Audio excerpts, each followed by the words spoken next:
যাক, জীবনে প্রথমে একটা বই লিখছি। ছোট ভাই, আমি একটা বই লিখছি। দেখি বই। বই দেখ পেলে টাকা লাগবে 500, আর বই যদি কিনতে চাও তাহলে টাকা লাগবে 1000। আরে বইটাকে দেখাও। আর বইয়ের নাম কি? এই বইয়ের নাম হলো চুদলিং পং। এই বই পড়ে মানুষকে সহজেই ভুলে বানানো যায়। বইয়ের ভিতরে তো কিছুই লেখা নাই। আরে বললাম না, এই বইয়ের ভিতরে কিছু নাই, কিন্তু এই বই বেচে পাবলিককে ভুলে বানানো এটাই আমার কাজ। তাহলে তোমাকে আমি সুন্দর করে একটা লাইন পড়ে শুনি। আমি এক ভোদাই, আমার ভক্তরা আমার চাইতে আরো বেশি ভোদাই।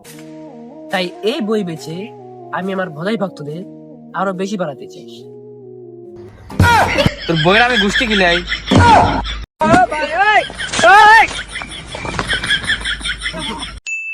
ভাই ভাই আপনার ফোন আছে? হ্যাঁ আছি তো।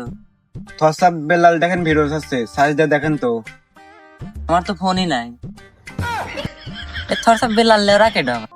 তিনি হচ্ছেন একজন আধভোদাই, 3 মাসে 44টা বিয়ে করে একটাও বাচ্চা হয় নাই। তিনি একটি বই লিখেছেন, বইয়ের নাম চাপা ভাঙা গর্জন। কার বউ কার সাথে পালাবে এই তার বিবরণ। রে, তুই আমার ভক্তর নামে দুর্নাম করেছ।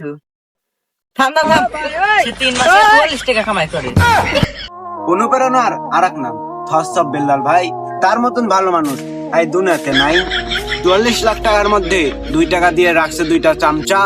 তাই আমার কিছু করার নাই, জীবন বাঁচানোর জন্য পালা ভাই পালা। কোন রকম জানলে বাসা পাইলাম। পালাস নাই রে, পালাস নাই, পিছনে তাকায় দেখ। তোর বাপ।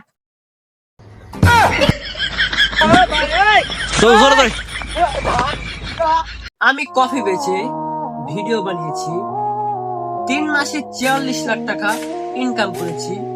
এই ভিডিওতে 50 মিলিয়ন ভিউ হবে।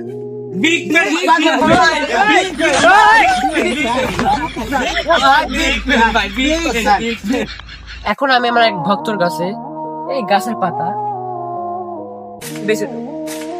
এই গাছের পাতার দাম 30,000 টাকা। আমি নেব। এই 30,000 টাকা তুমি পাতা কেন দিবি? কারণ তুই আধভোদাই, তোর মাথার মধ্যে কোনো বালি নাই।